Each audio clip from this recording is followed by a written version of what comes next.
وہ وقت یاد کرنے کے لائق ہے جب عمران کی بیوی نے کہا کہ اے پروردگار، جو بچہ میرے پیٹ میں ہے میں اس کو تیری نذر کرتی ہوں، اسے دنیا کے کاموں سے آزاد رکھوں گی، تو اسے میری طرف سے قبول فرما، تو سننے والا ہے، جاننے والا ہے۔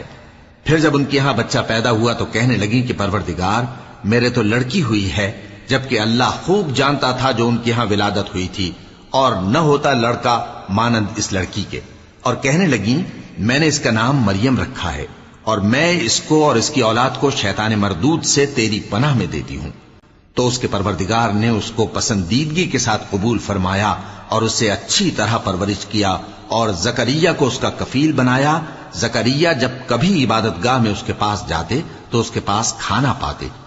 یہ کیفیت دیکھ کر ایک دن مریم سے پوچھنے لگے کہ مریم، یہ کھانا تمہارے پاس کہاں سے آتا ہے؟ وہ بولی کہ اللہ کے ہاں سے آتا ہے، بے شک اللہ جسے چاہتا ہے بے حساب